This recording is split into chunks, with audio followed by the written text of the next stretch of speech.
네 번에 걸쳐서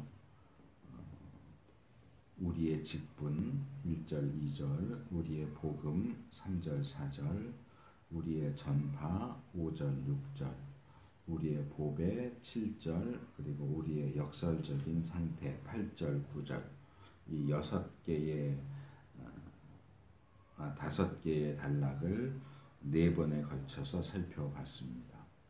오늘은 그 내용들에 이어서 6번째, 7번째, 8번째 단락, 우리의 십자가 10절에서 11절, 우리의 사망과 너희의 생명 12절, 그리고 우리의 믿음 13절과 14절에 대해서 살펴보려고 합니다. 대표적인 이제 설교 제목으로는 마지막에 나오는 우리의 믿음이라고 제목을 잡았는데, 우리가 무엇을 믿는가, 또 예수 믿는 사람들은 어떤 믿음을 가지고 있어야 하고, 또 어떤 믿음 위에서 행동해야 하는가 하는 내용으로 전체 내용을 정리할 수 있다고 생각을 합니다. 부활주일 설교로 고린도후서 4장을 선택했고, 정작 부활주일에는 부활과 직접 관련된 내용을 다루지 못했는데, 이제 오늘 다루게 될 내용이 바로 그 주제입니다. 그래서 오늘 함께 살펴볼 세 개의 단락은 모두 십자가와 부활이라고 하는 주제가 우리의 믿음과 사역과 그리고 삶과 어떻게 연결되는지를 보여주고 있습니다. 먼저 6번째 단락인 10절과 11절은 우리의 십자가에 대해서 이야기하는데, 이 내용을 잘 보면 이 10절과 11절은 같은 내용을 다르게, 그러니까 10절 내용과 11절 내용이 사실은 같은 내용인데 표현만 좀 다르게 해서 제시하고 있는 것을 알 수 있습니다. 그리고 이 10절과 11절 내용은 우리가 지난주에 살펴보았던 이 질그릇과 보배의 관계, 또 우리가 그리스도인이라고 하는 존재가 이 땅에서 어떤 역설적인 상태에 있는가, 우겨쌈을 당하지만 쌓이지 않는다, 답답한 일을 당하지만 낙심하지 않는다, 핍박을 받지만 버림받지 않는다, 거꾸러뜨림을 당하지만 망하지 않는다 하는 이 내용을 십자가, 좀 더 구체적으로 말하면 십자가와 부활, 앞에 나오는 부정적인 내용은 십자가, 뒤에 나오는 긍정적인 내용은 부활, 이렇게 묶어서 십자가와 부활이라고 하는 제목으로 재조명해 주고 있는 내용이다, 이렇게 말할 수 있습니다. 그래서 우리 그리스도인이 이 세상에서 처해 있는 그 역설적인 상태를 어떻게 조명하고 이해할 수 있는지를 우리에게 제시해 주고 있습니다. 먼저 10절 상반절은 우리가 항상 예수 죽인 것을 몸에 짊어짐은, 이렇게 시작하고 있습니다. 우리 개역성경이 예수 죽인 것을 이렇게 번역을 하고 있지만, 해당되는 헬라어 원문을 직역하면 그 예수의 그 죽음을, 여기 텐 네크로신 투 예수 이렇게 되어 있어요. 그러니까 이제 여기 텐이나 투는 정관사고 예수는 소유격, 투 예수는 소유격이기 때문에 그 예수의 그래야 되고, 텐 네크로시는 목적격이기 때문에 그 무엇을 이렇게 해야 되는데, 이 네크로신이라고 하는 단어는 살해, 살인, 죽음 이런 뜻입니다. 죽인 것이 아니고 죽음이에요. 그래서 우리가 이 개역이 번역한 대로 예수 죽인 것 그러면 곧바로 십자가를 떠올리게 되지만 헬라어 원문은 예수 죽인 것을 이야기하고 있는 게 아니고 예수님의 죽음 그 자체를 이야기하고 있다 하는 겁니다. 그래서 예수 죽인 것이 아니고 예수의 죽음 이렇게 번역을 하는 것이 정확한 번역이 될 겁니다. 그래서 제가 한글 번역본들을 좀 찾아봤더니 우리 개역은 예수 죽인 것이라고 번역을 했지만 그 외에 대부분 한글 성경들은 예수의 죽음, 예수님의 죽으심 또는 예수의 죽임 당하심 뭐 이런 식으로 개역의 번역보다는 좀 더 헬라어 원문에 가깝게 번역을 했습니다. 그래서 우리 개역 성경에 예수 죽인 것을 이렇게 번역한 것은 예수님의 죽음보다는 십자가 쪽으로 읽을 수 있도록 조금 오해되도록 잘못 번역을 좀 아쉽게 번역을 해놨다 이렇게 말할 수 있습니다. 그리고 여기 짊어진다라고 하는 표현도 아마 그래서 이 예수의 죽음을 예수를 죽인 것을 이렇게 번역을 하는 거하고 연결되지 않았을까 생각이 되는데 이 십자가를 진다 우리가 보통 그렇게 표현을 한단 말이에요. 그래서 죽음을 진다 이렇게 표현하지 않고 십자가를 진다 이렇게 표현을 하기 때문에 그런 이 짊어진다라는 표현과 연결해서 아마도 십자가라고 번역을 한 것이 아닐까라고 생각이 되기는 하는데 제가 늘 지적하는 것이지만 성경 말씀을 번역할 때는 가능한 한 원문에 충실하게 번역을 하는 것이 필요합니다. 그래서 번역이라고 하는 측면에서 보면 바울은 여기서 우리가 예수를 죽인 것 그러니까 십자가를 진다라고 말하지 않고 예수의 죽음을 진다. 여기 진다라고 번역된 헬라어 단어는 지니고 다닌다. 꼭 짊어진다는 의미가 아니라 지니고 다닌다, 운반한다, 뭐 내몰린다, 뭐 이런 뜻을 가지고 있는 단어입니다. 그래서 예수의 죽음을 지니고 다닌다, 운반한다 이런 표현을 하고 있는 것을 볼 수 있습니다. 그리고 이 상반절 내용은 하반절 내용과 짝을 이루고 있는데 상반절에는 예수의 죽음이 나오고 하반절에는 예수의 생명이 나오죠. 그러니까 예수의 죽음과 생명을 서로 짝을 지어서 얘기를 하고 있는데 거기 느닷없이 예수를 죽인 것과 생명 이렇게 하면 서로 짝이 안 맞아요. 그래서 좀 개역의 번역이 많이 아쉽다. 우리가 예수의 생명, 죽음을 지고 다니는 것을 통해서 예수의 생명이 나타난다. 이게 원래 바울이 말하려고 하는 내용이에요.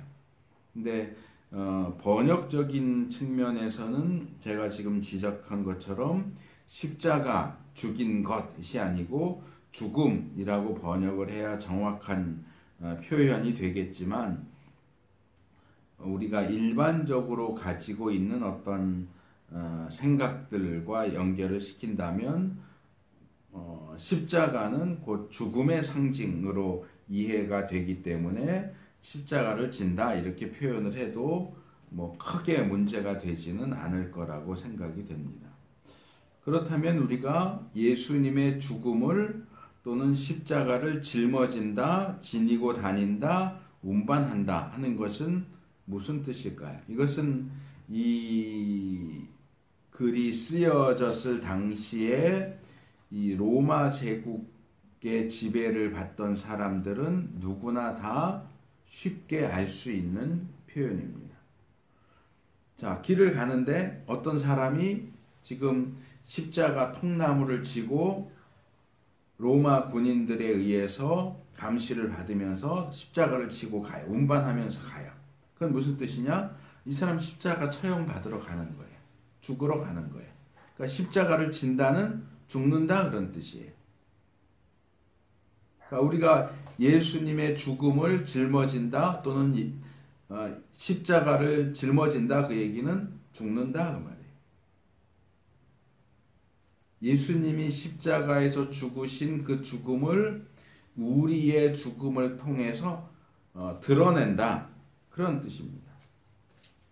그래서 이 부분도 역시 한글 성경들을 보니까 한 절반 정도 되는 개역과 개정 또 카톨릭 성경, 표준 성경, 새번역, 쉬운 우리말 성경 등은 짊어진다 라고 번역을 했고 200주년이나 바른 성경은 지니고 다닌다, 공동번역 현대인의 성경은 경험하다, 체험하다, 현대어는 직면하다 뭐 이렇게 조금 몇 가지로 번역을 하고 있는데 저는 개인적으로 지니고 다니다 아니면 경험하다가 가장 괜찮은 번역이라고 생각을 합니다.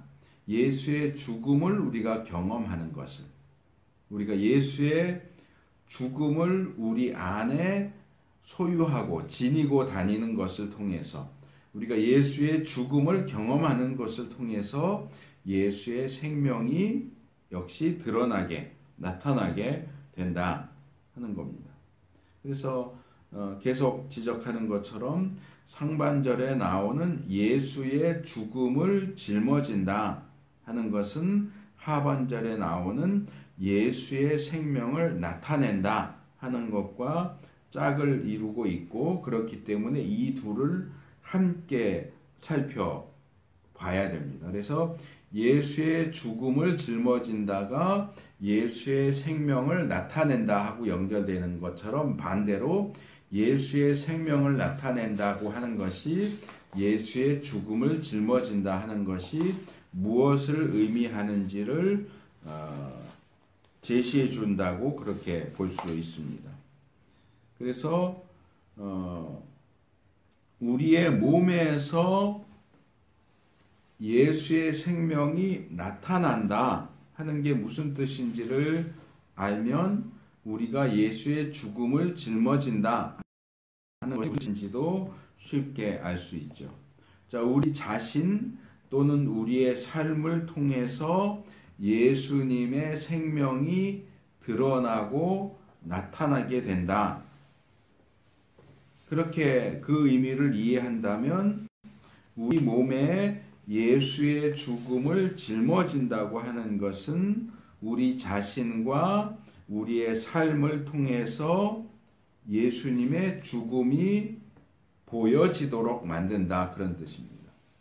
그러니까 원래 단어 표현의 의미로는 죽는다가 되겠지만 우리가 실제로 죽는 것은 아니고 우리의 예수 그리스도를 믿는 자들의 삶과 그들의 존재와 모습이 믿지 않는 자들에게 예수님의 죽음을 나타내 보여주는 역할을 해야 하고 그것을 통해서 예수의 생명도 나타내 보여주는 역할을 해야 된다. 그 얘기를 지금 하는 겁니다.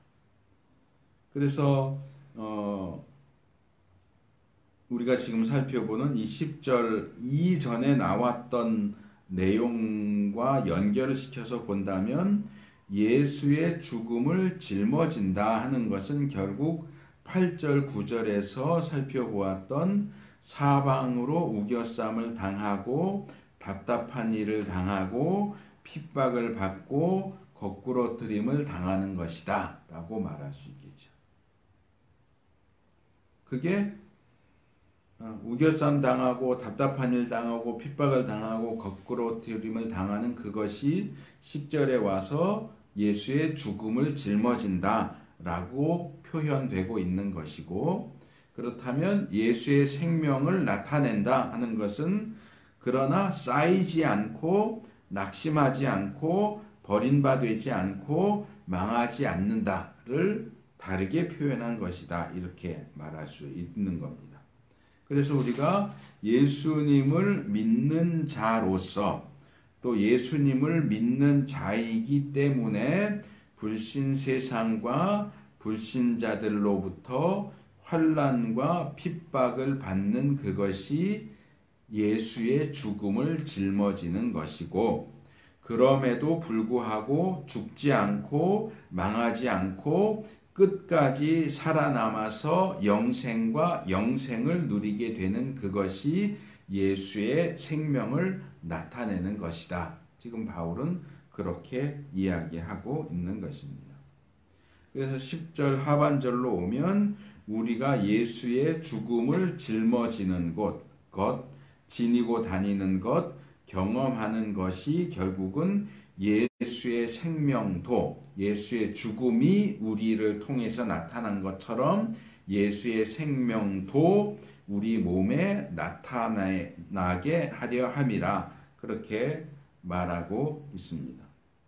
그래서 이 예수의 생명을 나타낸다 하는 것이 무슨 뜻인지는 조금 전에 이미 이야기를 했기 때문에 따로 다루지 않고 그냥 넘어가도록 하겠습니다. 다만 여기서 이렇게 죽음과 생명, 예수의 죽음과 예수의 생명, 그리스도인의 죽음과 그리스도인의 생명이 서로 짝을 이루고 있는 그런 구조 속에서 이 둘을 연결시키는, 죽음에서 생명으로 넘어가게 하는 그 중간 고리가 바로 부활이다. 죽음에서 생명으로, 십자가에서 영광으로 넘어가게 하는 그 중간 과정이 부활이다. 예수님의 구원 사역이 십자가와 부활을 통해서 이루어졌듯이 예수님 제자들의 삶도 역시 십자가와 부활로 이루어져야 한다. 예수 그리스도의 십자가와 부활의 삶이 우리 그리스도인들의 삶에서 그대로 재현 또는 재연되어야 한다. 예수님이 십자가와 부활의 삶을 통해 이 세상에 생명과 구원을 전하신 것처럼 그리스도인도 이 땅에서 십자가와 부활의 삶을 통해서 생명과 구원을 전달하는 그러한 삶이어야 한다 하는 얘기입니다. 그 다음에 10절 상반절과 짝을 이루는 11절 상반절은 다시 우리 산자가 항상 예수를 위하여 죽음에 넘기움은 이렇게 이야기합니다. 조금 전에 예수의 죽음을 짊어진다는 게 무슨 뜻이냐, 그렇게 그 부분을 살펴봤는데 이 11절 상반절은 그 질문에 대한 답을 우리에게 제시하고 있죠. 살아있는 우리가, 현재 살아있는 우리가 예수님을 위해서 또는 예수님 때문에 죽음에 넘기워진다. 우리는 죽어야 할 이유가 없지만 예수님 때문에, 예수님을 믿는다는 것 때문에 환난과 핍박과 심지어는 죽음의 자리에 넘겨진다 하는 겁니다. 그래서 지난주인가 지난주인 것 같은데 말씀드린 것처럼 참된 그리스도인이라면 그리스도 때문에, 그리스도에 대한 믿음 때문에 죽음에까지 이르는 환난과 핍박을 받게 되어 있다 하는 겁니다. 10절 하반절과 짝을 이루는 11절 하반절은 그렇게 될 수밖에 없는 이유로 예수의 생명이 또한 우리 죽을 육체에 나타나게 하려 함이니라, 이렇게 얘기합니다. 여기 참 바울이 굉장히 뭐라 그럴까, 수사학적으로 재밌게 글을 쓰고 있어요. 자, 우리 산자는 죽음에 넘겨지고 우리의 죽을 육체에는 생명이 나타나요. 살아있는 우리는 죽음으로 넘겨지고, 그래서 죽을 우리의 몸을 통해서는 생명이 나타나요. 꼭 뭐 살려고 하는 자는 죽고 죽으려고 하는 자는 산다 뭐 이런 말처럼 이 삶과 죽음, 죽음과 생명 요 표현들이 서로 아주 절묘하게 짝을 이루면서 제시되고 있는 것을 볼 수 있습니다. 이 부분도 역시 10절 하반절에 나왔던 예수의 생명을 나타낸다 하는 것에 대한 부연 설명이라고 말할 수 있겠죠. 비록 우리가 현재 입고 있는 이 몸은 죽을 육체, 7절에서 말한 걸 표현을 가져오면 질그릇이고 그리스도인이어서 이 땅에서 우겨쌈을 당하고 핍박을 당하고 거꾸러짐을 당하고 하는 그런 상황 속에 있지만 그렇게 모자라고 터무니없어 보이고 한심스러워 보이고 금방 죽을 것처럼 보이는 우리 자신과 우리의 육체와 우리의 상황과 우리의 삶을 통해서 예수님의 생명이 나타나게 된다 하는 겁니다.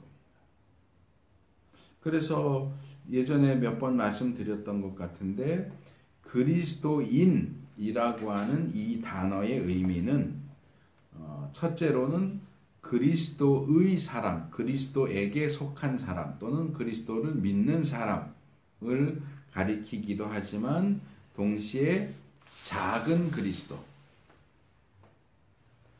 아이가, 자식이 부모를 닮듯이 그리스도인은 그리스도를 닮은 미니어처 그리스도인, 작은 그리스도다.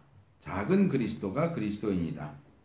그래서 요한복음 1장 18절에서 요한이 본래 하나님을 본 사람이 없으되 아버지 품속에 있는 독생하신 하나님이 나타내셨느니라고 이야기한 것처럼 예수님이 하나님을 이 땅에 드러내 보여주시는 분인 것처럼 우리 그리스도인은 이 땅에 그리스도를 보여주는 존재여야 한다 하는 겁니다.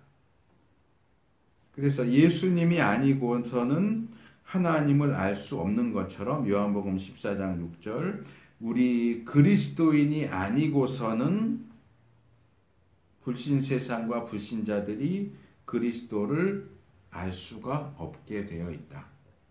제가 복음 전파와 관련해서 하나님이 복음 전파의 사명을 그리스도인에게만 맡기셨다 하는 것과도 연결되는 내용이죠. 그 다음 7번째 단락인 12절로 넘어가면 우리의 사망과 너희의 생명에 대한 내용입니다. 바로 앞에 지금 살펴본 10절과 11절에서 바울은 죽음과 생명의 문제를 주로 그리스도와 그리스도인의 관계를 통해서 이야기했습니다. 물론 자세하게 보면 주로 그리스도와 그리스도인의 관계를 죽음과 생명이라는 것을 통해서 제시하고 있지만 그리스도와 그리스도인의 관계만 나오는 것이 아니고 누군가 제3자에게 그리스도의 죽음도 나타내 보여주고 그리스도의 생명도 나타내 보여준다 하는 내용이 계속 언급되고 있죠. 그러니까 등장인물이 셋인 거예요. 그리스도가 있고 그리스도인이 있고 그리스도인을 통해서 그리스도의 죽음을 보고 그리스도의 생명도 보게 되는 제3자. 이 12절에서는 그 제3자를 끌어와서 그러니까 10절과 11절에는 그리스도와 그리스도인을 연결해서 죽음과 생명을 통해서 연결시켜서 말했다면 12절로 넘어오면 이번에는 그리스도인과 다른 제3자를 이 사망과 죽음, 우리와 너희 해가지고 사망과 죽음으로 다시 연결시켜서 이야기하고 있다 하는 겁니다. 그래서 그리스도의 경우에도 그렇고 그리스도인의 경우에도 그렇고 이 사망과 생명이 같은 대상 안에서 작용하고 있는 것을 볼 수 있습니다. 그리스도가 죽었다. 그럼 죽기만 한 게 아니고 그리스도가 다시 부활했다. 생명으로 부활했다. 그리스도 안에 죽음과 생명이 함께 역사하죠.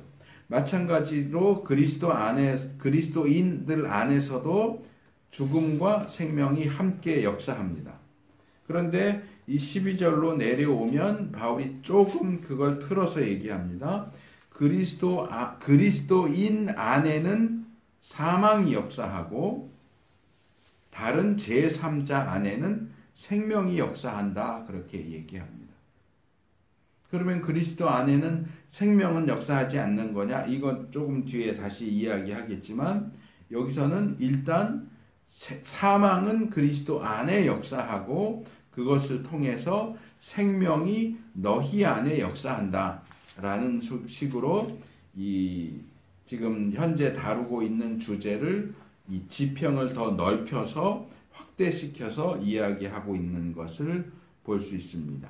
일단 이 12절은 그런즉이라고 하는 단어로 시작합니다. 이 그런즉이라고 번역된 헬라어 단어는 호스테라고 하는 단어인데 역시 그러하게 이와 같이 심지어 그런 까닭에 그런 뜻입니다. 그러니까 이 12절 이야기는 10절, 11절 내용에 근거해서 그렇기 때문에 그런 방식으로 이렇게 된다라고 이야기를 하고 있는 거죠. 그래서 같은 그런 방식으로 10절, 11절에 나와 있는 그것과 똑같이 12절의 내용도 그렇게 내용이 연결되고 진행된다. 그리스도 안에서 사망과 생명이 작용했고 그것이 그리스도인들에게도 영향을 미쳐서 그리스도인들 안에서도 역시 사망과 생명이 작용한 것과 같이 그것과 똑같은 방식으로, 그러니까 똑같은 방식이라고 하는 것은 이쪽에서 행해진 어떤 일이 저쪽에도 영향을 미친다는 겁니다. 그리스도에게서 사망과 생명이 작용한 것이 그리스도를 믿는 그리스도인들에게도 작용해서 똑같이 사망과 생명이 작용하는 것처럼 똑같은 방식으로 우리 그리스도인들 안에서 사망과 생명이 작용하는 것이 그리스도인들을 통해서 예수님을 믿게 되는 너희 안에서도 동일하게 사망과 생명이 작용하게 된다. 그런데 바울은 여기서 우리 안에는 사망이 너희 안에는 생명이라고 이렇게 조금 틀어서 이야기를 하고 있는 거죠. 그래서 앞에 10절과 11절에서는 사망과 생명이 같은 대상 안에서 함께 작용을 하는 것으로 제시되었는데 12절로 오면 사망은 이쪽에만 생명은 저쪽에만 작용하는 것처럼 그렇게 이야기를 하고 있죠. 그래서 여기서 우리는 하나님으로부터 직분을 받은 1절, 2절 말씀이죠. 직분을 받은 우리 그리스도인의 존재의 그리고 그의 사역의 방향이 어떤 것인가 하는 것을 배울 수 있게 되죠. 그래서 이 12절을 보면 사망은 우리 안에서 역사하고 생명은 너희 안에서 하느니라, 역사하느니라 라고 이야기하죠.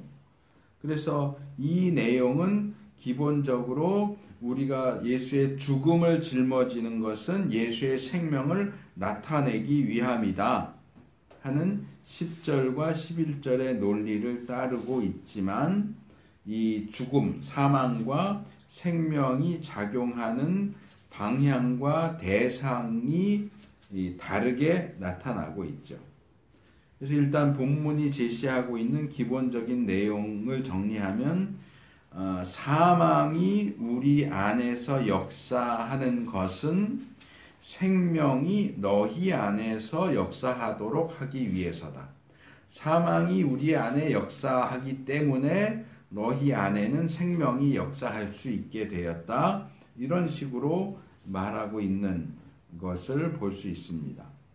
그래서 제가 앞에서 지적했던 것처럼 한쪽에서 일어난 일이 다른 쪽에 영향을 미친다는 점에서는 그리스도와 그리스도인의 그 관계와 또 여기서 말하는 우리와 너희의 관계가 똑같지만 차이가 나는 것은 이 12절로 넘어오면 한쪽에는 사망만 다른 한쪽에는 생명만 작용하는 것처럼 이야기를 하고 있다고 하는 겁니다.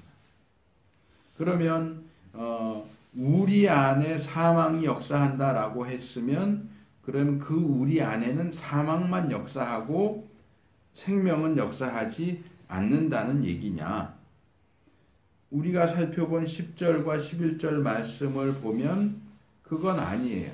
바울이 여기서는 비록 우리 안에는 사망이 역사하고 너희 안에는 생명이 역사한다라고 말하고 있기는 하지만 우리 안에는 사망만 역사하고 생명은 역사하지 않는다. 그런 이야기라고 볼 수는 없습니다.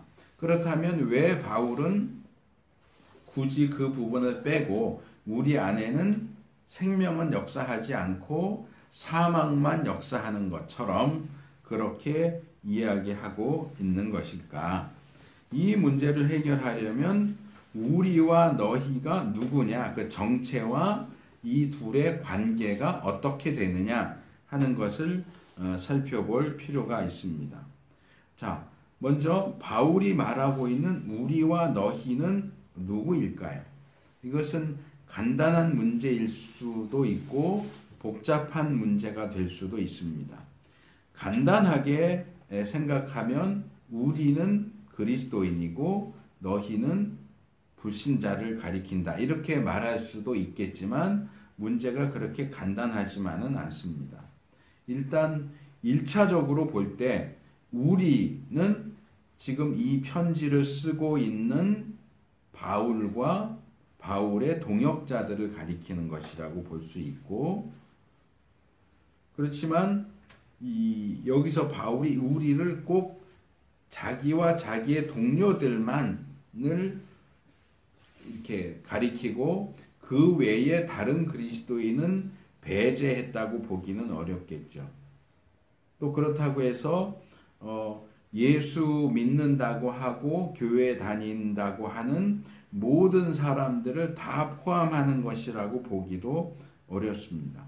그래서 여기서 말하는 우리는 제가 앞에서 몇 번 그 표현을 사용했는데 참된 그리스도인, 제대로 정상적으로 예수님을 믿는 명목만 나이롱 신자 말고 진짜 그리스도인을 가리키는 것이다.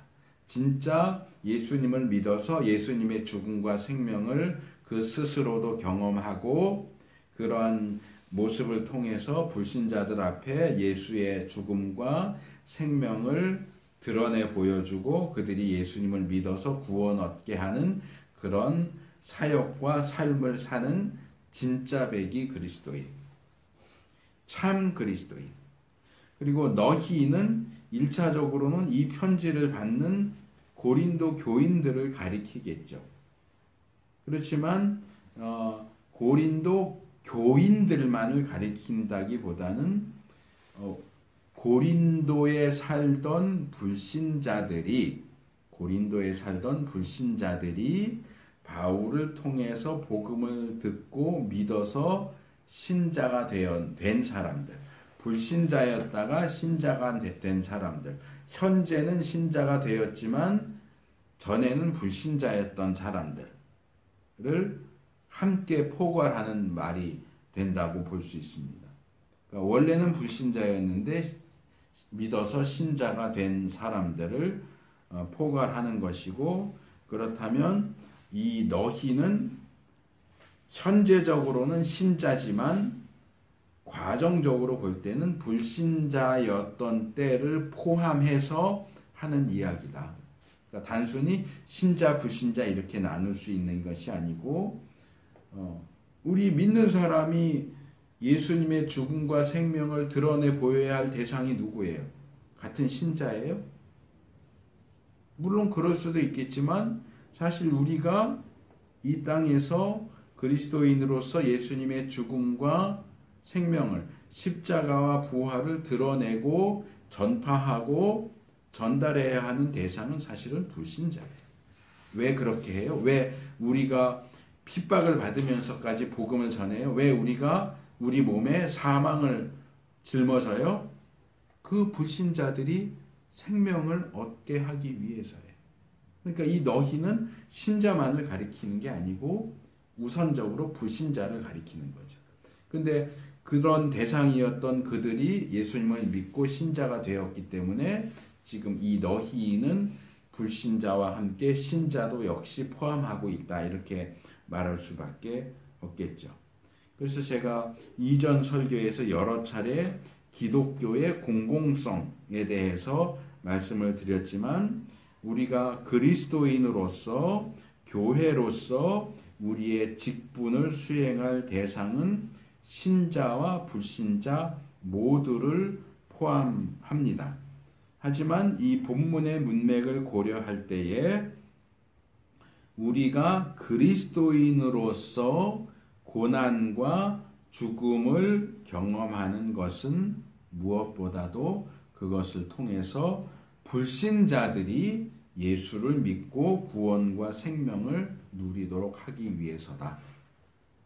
이렇게 정리를 할 수 있겠죠.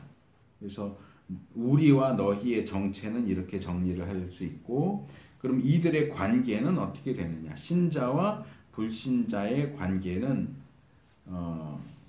그냥 제가 이렇게 표현을 해봤어요.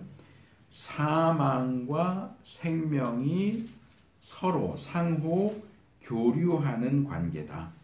그러니까 한쪽이 사망을 감당함으로 다른 쪽이 생명을 누리게 되는 관계다. 일반적인 표현에서도 그런 말이 있잖아요.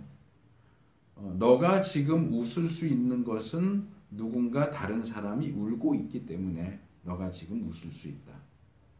직접적인 관계가 있는 건 아니지만 내가 지금 음식을 맛있게 먹을 수 있는 것은 누군가가 땀을 흘려서 어떤 농산물을 또 식품을 만들었기 때문에 내가 그것을 먹을 수 있는 거다. 이 세상의 모든 것들은 다 서로 연결돼 상호 교류하는 관계에 있기 때문에 무언가를 공짜로 누리는 건 아니다.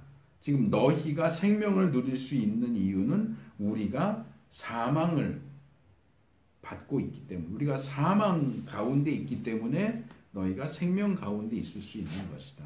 너희 가운데 생명이 역사하는 이유는 우리 가운데 사망이 역사하고 있기 때문이다.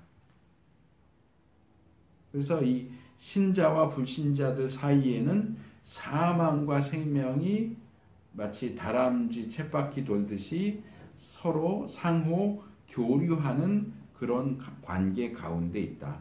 그래서 이 사망과 생명의 교류는 성경에 여러 곳에서 볼 수 있어요. 대표적으로 두 구절만 소개를 하면 구약에서는 이사야 53장 5절, 아주 많이 알려져 있는 구절이죠. 그가 여호와의 종 메시아가 그가 찔림은 우리의 허물을 인함이요 그가 상함은 우리의 죄악을 인함이라. 그가 징계를 받음으로 우리가 평화를 누리고 그가 채찍에 맞음으로 우리가 나음을 입었도다. 자, 예수님 안에 징계와 채찍 맞음이 있었기 때문에 우리 안에 평화와 나음이 작용할 수 있어요. 이 사망과 생명이 서로에게 영향을 미치죠. 교류하는 거죠. 신약에서는 이 이사야 말씀을 인용하고 있는 베드로전서 2장 24절에서 베드로가 이렇게 말합니다. 친히 나무에 달려 그 몸으로 우리 죄를 담당하셨으니 이는 우리로 죄에 대하여 죽고 의에 대하여 살게 하려 하심이라. 저가 채찍에 맞음으로 너희는 나음을 입었나니. 예수님이 죽었기 때문에 우리가 살 수 있었어요. 그리스도인이 죽었기 때문에 불신자가 구원받을 수 있는 거예요. 그래서 그리스도와 그리스도인의 관계, 그리스도인과 비그리스도인의 관계는 사망과 생명이 서로 새끼 꼬아지듯이 연결되고 교류되고 꼬여지면서 서로 영향을 주고받고 하는 그러한 관계다. 그렇기 때문에 앞에서도 제가 슬쩍 지적한 것처럼 그리스도나 그리스도인이 사망만 당하고 생명이나 부활을 경험하지 않는 것은 아니다. 그렇지만 그리스도의 죽음, 그리스도인의 사망이 가져오는 결과, 불신자들의 구원과 그들이 생명을 누리는 그것이 너무나 대조적이고 두드러지기 때문에 이 사실을 강조하기 위해서 또는 좀 과장하는 측면에서 우리 안에서는 사망이 너희 안에는 생명이 그렇게 얘기하는 거예요. 사실 우리 안에도 사망과 생명이 함께 작용하고 우리 이전에 그리스도 안에도 사망과 생명이 함께 작용했고 이제 우리를 통해서 예수님을 믿게 된 불신자 안에도 사망과 생명이 같이 작용을 해요. 하지만 바울은 둘 다 작용한다 하는 얘기를 10절, 11절에서 얘기했는데 12절에서는 그것보다는 믿는 우리 안에는 사망이 우리를 통해서 믿게 된 불신자 안에는 믿게 됐으니까 더 이상 불신자가 아니겠죠. 새로이 믿게 된 원래 불신자였던 그들 안에는 생명이 작용한다는 그 사실을 강조하고 싶었던 거예요. 강조하기 위해서 우리 안에는 사망, 너희 안에는 생명 이렇게 표현을 한 것이기 때문에 이 바울이 이렇게 표현하는 그 의도를 잘 파악할 필요가 있습니다. 그래서 복음 전하다 보면 우리 믿는 사람들은 결국 환난과 핍박과 사망만 경험하게 되는 거다. 그게 아니에요. 우리도 역시 그리스도가 하신 것처럼 십자가와 부활을 함께 경험하고 사망과 생명을 함께 경험합니다. 그렇지만 특별히 우리의 죽음을 통해서 사망을 통해서 불신자들에게 생명이 전달된다 하는 이 중요한 사실을 기억하기를 바라서 이렇게 강조적으로 이야기를 하고 있다. 이렇게 정리할 수 있겠습니다. 자, 이번에 8번째 단락으로 넘어갑니다. 13절과 14절은 우리의 믿음에 대해서 이야기합니다. 물론 이 믿음이라는 단어는 그 앞에 10절, 11절, 12절에는 나오지 않았지만 그 10절, 11절, 12절이 이야기하고 있는 내용은 사실상 우리가 무엇을 믿느냐, 그리스도인들은 무엇을 믿는 사람들이고 어떠한 믿음 위에 근거해서 생활하고 활동하고 사역하는 사람이냐 하는 내용이 이미 그 기본 베이스에 깔려 있어요. 그래서 제가 이 세 개의 단락을 우리의 믿음, 세 번째 단락의 제목으로 붙인 그 내용으로 제가 취합할 수 있다고 보고 오늘 설교의 제목을 우리의 믿음이라고 잡은 거예요.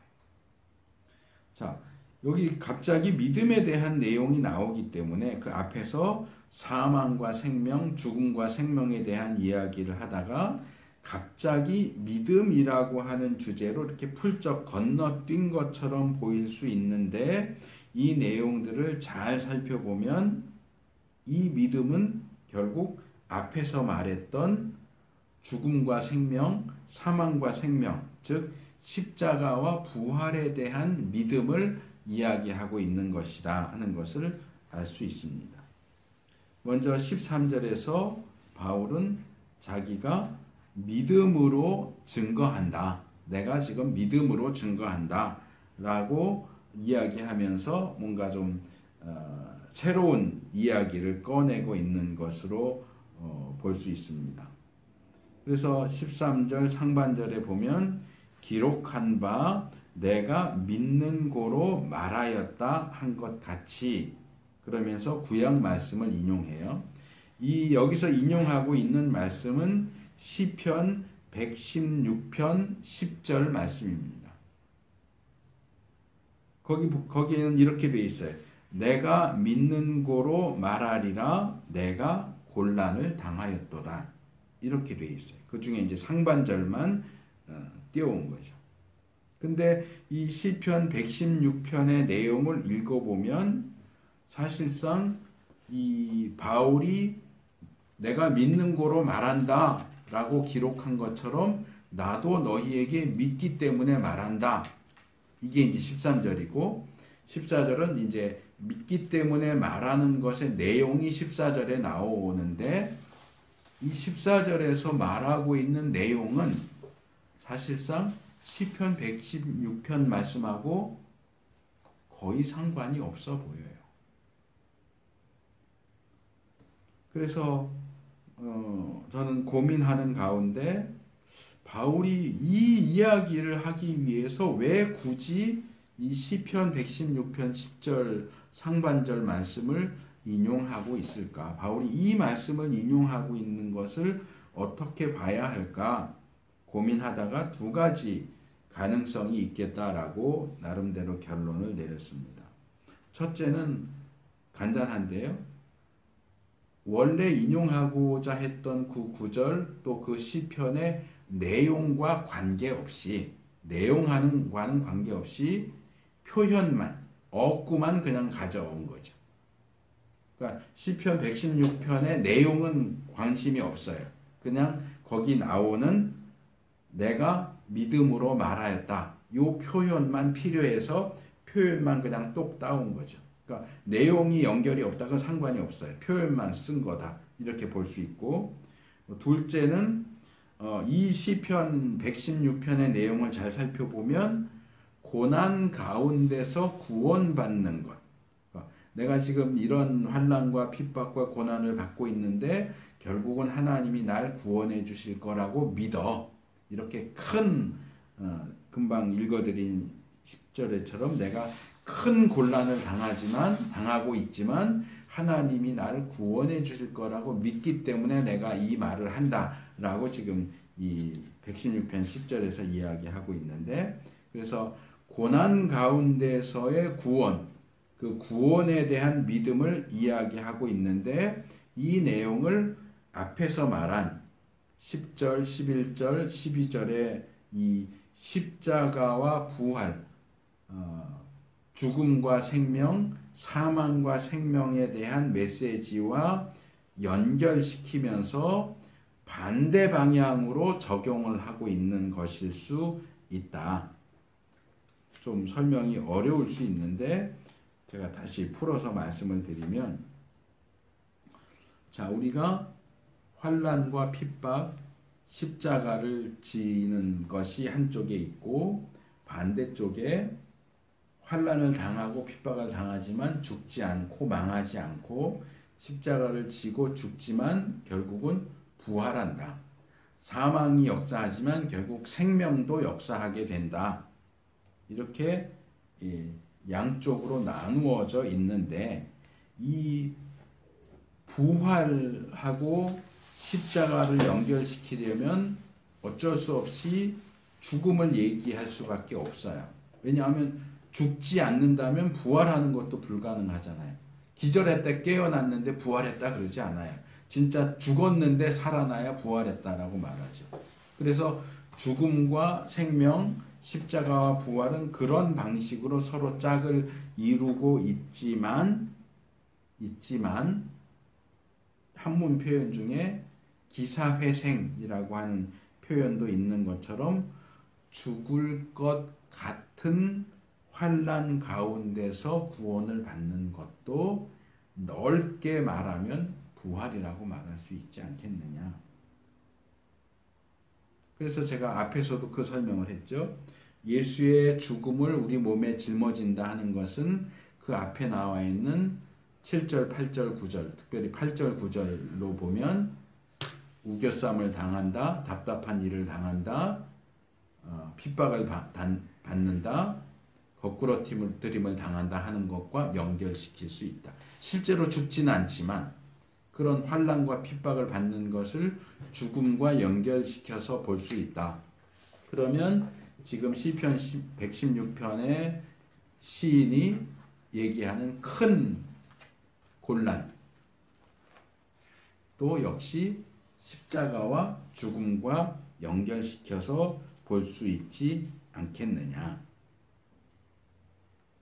그래서 이 시편 기자가 큰 곤란 가운데서 구원을 받는 것을 죽음 가운데서 생명을 얻는 것으로 그렇게 적용시켜서 이해하고 있는 게 아닐까. 이미 앞에서 8절 9절에서도 이 10절 11절에서 얘기하는 죽음과 생명, 사망과 생명을 실제로 죽는 것이 아닌 환난과 핍박 그리고 그것으로부터의 승리에 적용을 시킨 것처럼 같은 방식으로 시편 116편도 그렇게 이해를 하고 그런 문맥 속에서 이 표현을 가져온 것이 아니겠는가.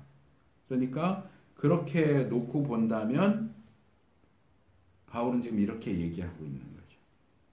시편 116편의 시편 기자가 부활 신앙을 가지고 고난 중에서도 하나님을 믿어서 구원을 받은 것처럼 우리도 우리의 이 핍박과 환난이라고 하는 그 상황, 십자가를 지는 상황 속에서 그러한 부활을 믿음을 통해서 경험할 수 있다. 자, 시편 기자가 옛날에 시편 기자가 이런 어려운 가운데서도 하나님을 향한 믿음으로 구원을 경험하지 않았느냐. 마찬가지로 우리도 이런 환난 가운데서 하나님에 대한 믿음으로 부활을 경험할 수 있다. 십자가를 질 수밖에 없는 이런 상황 속에서도 하나님을 굳게 믿고 나간다면 부활을 경험할 수 있다. 내가 말하고 싶은 게 그거다. 과거의 시편 기자도 나와 같은 방식으로 이야기하고 있지 않느냐. 그래서 시편 기자가 그렇게 말했다라고 하면서 13절 하반절로 오면 바울이 우리가 같은 믿음의 마음을 가졌으니 우리도 믿는 고로 또한 말하노라 라고 말합니다. 그 시편 기자가 가졌던 믿음, 우리도 똑같은 믿음을 가지고 있지 않느냐. 하나님에 대한 믿음, 구원의 하나님에 대한 믿음, 부활의 하나님에 대한 믿음, 시편 기자가 가졌던 그 믿음을 우리도 가졌다. 그러면 그 시편 기자가 그렇게 고백하고 선언했던 것처럼 우리도 그렇게 고백하고 선언할 수 있지 않겠느냐. 우리는 시편 기자와 같은 믿음의 마음을 가졌다 또는 가져야 한다. 그래서 우리도 그가 말했던 것처럼 말할 수 있어야 한다. 그럼 그런 동일한 믿음을 가지고 바울이 말하고 싶은 게 뭐냐? 그 14절 내용이 우리가 믿음의 마음으로 무슨 말을 해야 하고 어떤 믿음을 가져야 하는지를 14절에서 이야기하는데 이 14절을 세 개의 부분으로 나눠서 말씀을 드리려고 합니다. 먼저 14절 상반절 주 예수를 다시 살리신 이가. 자, 이것은 우리의 부활 신앙이 우리는 부활을 믿죠. 그런데 좀 더 구체적으로 말하면 부활의 무엇을, 부활의 어떤 내용을 믿는 겁니까? 예수 그리스도가 부활하셨다를 믿는다. 보통 그렇게 생각을 하지만 사실 성경적으로 좀 더 정확히 말하면 또 다른 측면에서 제가 예전에도 몇 번 이 부분을 지적한 적이 있어요. 예수님이 부활하셨다. 이건 사실은 정확한 표현은 아니다. 왜? 예수님이 죽어서 무덤에 누워 계시다가 하루 지났네, 이틀 지났네, 사흘 지났네, 이제 부활해야지. 으쌰하고 일어난 게 아니란 말이에요. 예수님은 그냥 죽어 계셨어요. 그 죽어 계셨던 예수님을 사흘 만에 부활시키신 게 누구냐? 하나님이에요. 하나님이 부활시키신 것이지 예수님 자신이 부활해야지 하고 일어난 게 아니란 말이에요. 예수님의 부활은 하나님의 역사의 결과지 예수님 스스로가 부활해야지 하고 부활하신 게 아니에요. 그러니까 예수님이 부활하셨다라는 측면에서 예수 부활하셨네라고 말할 수가 있지만 부활의 주체는 예수님이 아니고 하나님이에요. 부활의 역사의 주체는 하나님이시고 예수님은 하나님의 부활시키시는 역사의 객체, 대상이신 거죠. 그러니까 엄밀하게 말하면 하나님께서 예수님을 부활시키셨네 이렇게 말해야 맞는 거예요. 여기서 말하는 게 그거예요. 예수를 다시 살리신 이가 하나님이 예수님을 다시 살리셨다. 부활시키셨다. 그래서 우리의 부활신앙은 예수님의 부활을 믿는 믿음이면서 동시에 예수님을 부활시키신 하나님에 대한 믿음. 예수님을 다시 살리신 성부 하나님에 대한 믿음이다. 그래서 우리의 부활은 그것이 죽음에서부터의 부활, 실제 말 그대로의 육체의 부활이든 또는 십자가와 고난으로부터의 구원이 되었든지 그것은 예수님의 부활, 예수님을 부활시키신 성부 하나님의 능력과 존재에 의존하는 것이다. 사실 부활만이 아니라 대부분의 신앙적인 행위들이 이렇게 하나님께 의존적입니다.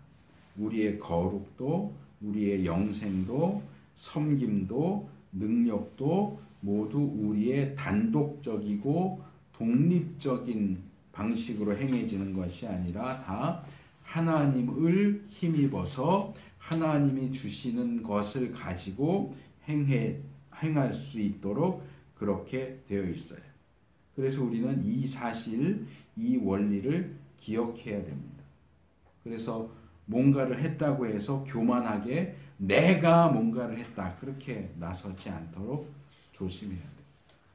바울이 이 원리를 고린도전서 15장 10절에서 아주 확고하게 고백하고 있는데 그러나 나의 나 된 것은 하나님의 은혜로 된 것이니 내게 주신 그의 은혜가 헛되지 아니하여 내가 모든 사도보다 더 많이 수고하였으나 내가 아니요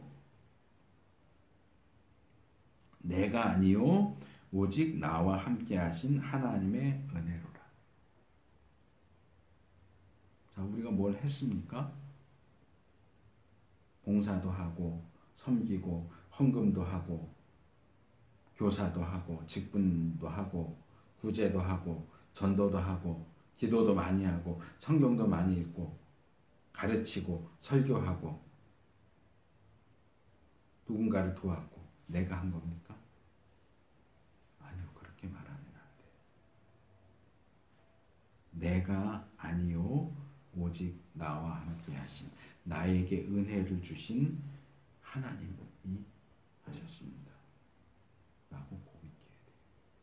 이게 우리의 믿음이에요. 내가 아니고 하나님이라고 하는 믿음. 그 고백이 우리 입에서 나올 수 있어야 합니다. 자, 둘째로 14절 중반절 예수와 함께 우리도 다시 살리사 라고 말하죠. 14절 상반절에서 저는 우리의 부활은 예수 그리스도의 부활에 근거해서 행해진다 라고 했어요. 이제 14절 중반절에서는 우리의 부활도 예수 그리스도의 부활과 함께 행해진다고 말하고 있어요. 자, 예수 그리스도와 함께 부활한다 하는 게 무슨 말일까요? 이 함께 부활한다라고 하는 표현을 보면서 곧바로 떠올리게 되는 구절은 에베소서 5장 2장 5절 6절 말씀입니다. 허물로 죽은 우리를 그리스도 예수 안에서 살리셨고 너희가 은혜로 구원을 얻은 것이라 또 함께 일으키사 그리스도 예수 안에서 함께 하늘에 앉히시니.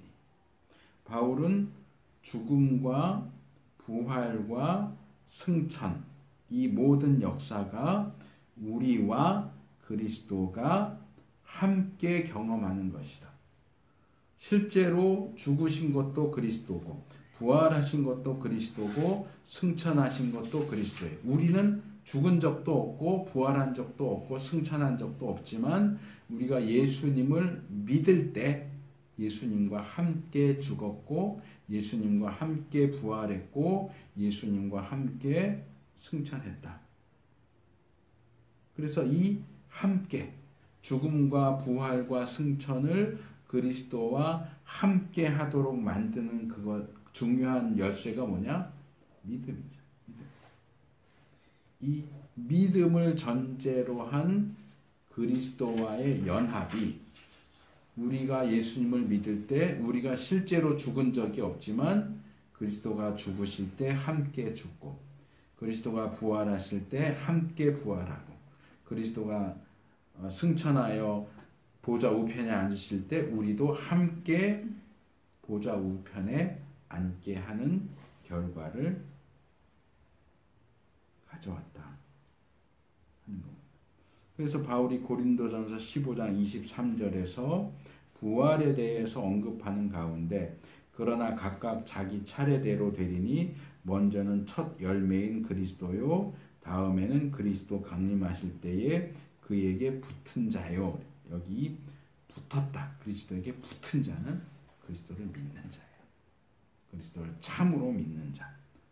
부활의 역사는 먼저 그리스도 안에서 작용하고 두 번째로 그리스도에게 붙은 자, 그리스도를 믿는 자 안에서 그 다음에 역사를 한다. 그래서 주님을 참으로 믿는 자가 주님께 붙어 있는 자고 그가 주님께 붙어 있느냐가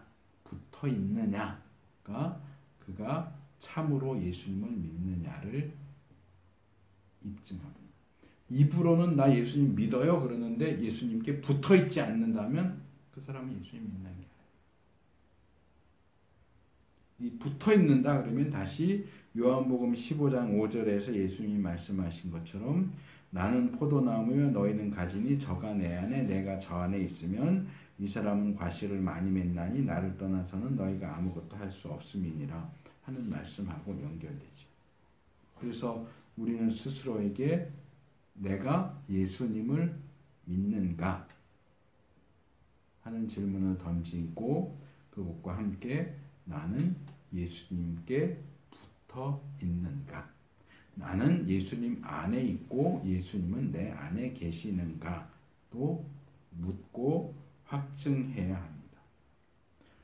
주님을 믿을 뿐만이 아니라 주님께 붙어 있는 자라야 주님과 함께 부활할 수 있기 때문입니다. 우리가 믿는 믿음의 두 번째 부분이 이겁니다.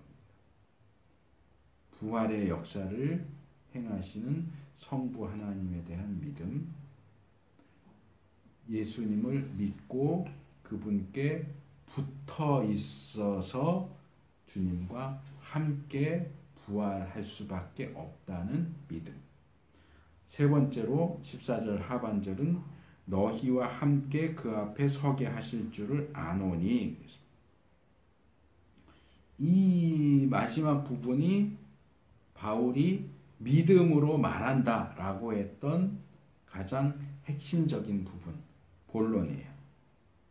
자, 예수 그리스도를 참으로 믿고 그분께 붙어 있는 자는 우리냐 너희냐 할 것 없이 모두가 함께 부활해서 하나님 앞에 서게 될 것입니다.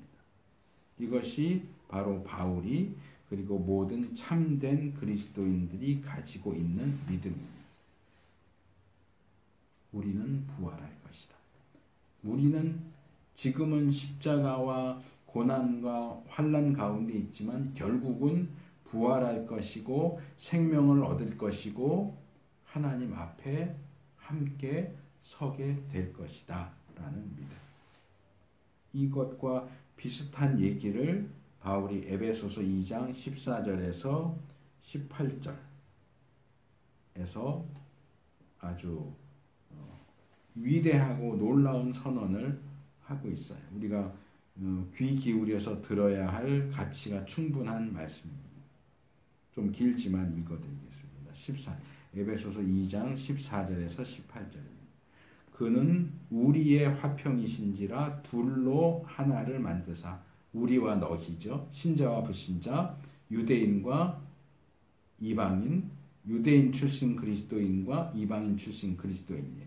둘로 하나를 만드사 중간에 막힌 담을 허시고 원수된 것 곧 의문에 속한 계명의 율법을 자기 육체로 폐하셨으니 이는 이 둘로 자기 안에서 한 세 사람을 지어 화평하게 하시고 또 십자가로 이 둘을 한 몸으로 하나님과 화목하게 하려 하심이라. 원수된 것을 십자가로 소멸하시고 또 오셔서 먼데 있는 너희에게 평안을 전하고 가까운 데 있는 자들에게 평안을 전하셨으니 이는 저로 말미암아 우리 둘이 한 성령 안에서 아버지께 나아감을 얻게 하려 하심이라. 십자가와 부활, 사망과 생명, 그것이 그리스도와 그리스도인, 신자와 불신자, 먼저 믿은 신자와 나중에 믿은 신자 사이를 서로 오가면서 작용하는, 앞에서 제가 교류한다 그랬어요. 그렇게 교류하는 가운데 참으로 예수님을 믿고 그분께 붙어있는 참 그리스도인은 그가 유대인 출신이냐 이방인 출신이냐 하는 것을 가릴 것이 없이 둘이 하나가 되어서 한 세 사람이 되어서 하나님 나라에 하나님 앞에 서게 될 것이다. 이것이 우리가 가지고 있는 믿음이에요. 십자가와 부활, 사망과 생명과 관련되어 있는 믿음. 부활시키시는 아버지 하나님, 우리가 함께 부활하게 될 예수 그리스도의 부활, 믿음, 붙어있음. 그래서 우리가 너희 할 것 없이 하나가 되어서 하나님 앞에 서게 되고 부활하여 하나님 앞에 서게 될 것. 이것이 하나님께서 태초부터 품고 계셨던 계획이고 예수 그리스도 안에 있었던 비밀이고 사도 바울을 통해서 공개된 은혜로운 역사다 이렇게 말할 수 있습니다.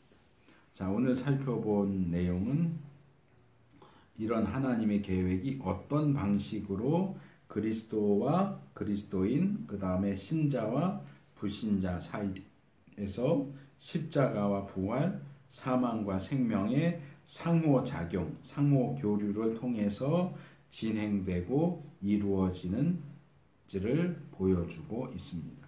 그래서 우리가 이 부분을 잘 깨우쳐 알고서 우리가 있는 자리가 어디이고 우리가 있어야 하는 자리가 어디이고 우리가 감당해야 하는 사명과 직분을 제대로 깨닫고 잘 감당할 수 있는 우리가 되기를 바랍니다.